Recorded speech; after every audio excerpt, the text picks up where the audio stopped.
Alright, so since I prefer not to show my face, since I am not entirely confident with the way.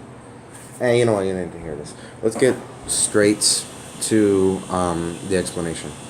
So, first, before we get into how the language and everything, how your accent and everything works and moves and fluctuates, I'm gonna start by giving some quick biology. So I assume New Jersey is of a cold and humid climate, which that's what I'm basing all of this off of. If I'm wrong, then I'm wrong. I'll rework the theory as needed, as necessary, because the more information, the better it becomes.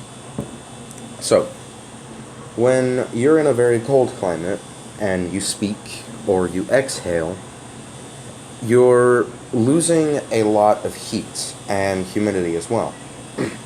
Because naturally when you exhale, you blow out air.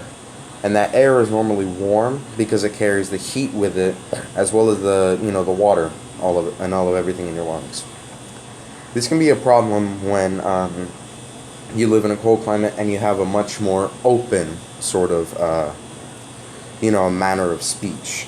So kind of the way I'm speaking right now, it's very open and it's sonorous and it's loud. Not only that, but I do not constrict very many vowel sounds or anything. I keep it open and I let a lot of air out as I speak. You can see this clearly in a Texan accent, which it sounds a little something like this. And you hear that when I speak, it's a lot more open and I'm letting out and pushing out a lot more air. And when you hear a New Jersey accent or a British accent or Russian accent, whatever, you hear they have a lot of consonants and the consonants are much more pronounced and they're like really there, and so there's sometimes a little bit of slurring. This is to keep the heat inside. That's the main one. Humidity can also be a slight factor, although it doesn't change too much. Like, let's say you live in a coastal region where it's hot and very humid. Obviously, you do not need any more water in your system than you already have, because there's already so much of it in the air, so you can afford to let it all out. Plus, you don't want to drown yourself internally, and you want to stay as cool as possible. So you breathe and try to let out as much air as possible, because that carries the heat out, cools your body down. And this is sort of the way that you tend to speak. You tend to speak in a way that is more constrictive. Your your consonants are much more pronounced, and they're there to constrict a lot of the airflow so that you can naturally keep the heat in to keep you warm.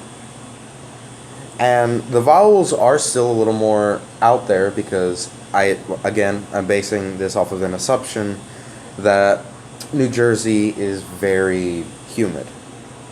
You want to let a little bit of it out so you can get some of that humidity out, but you also want to keep the heat in. So you have a very complex system of speaking in which you have more pronounced consonants, but you also open up the back of your throat and your lungs and everything a bit more. So it's kind of a double system. And this is what I mean by typing all of this and all this crap. Basically, your accent, I can tell, even though it's middle American unaccented type of TV accent, it feels like a more evolved version of a New Jersey accent, or something that you would expect of someone from a colder, more humid climate. I hope this helped out. If there's anything more I need to explain, just go ahead and let me know, and I'll keep going.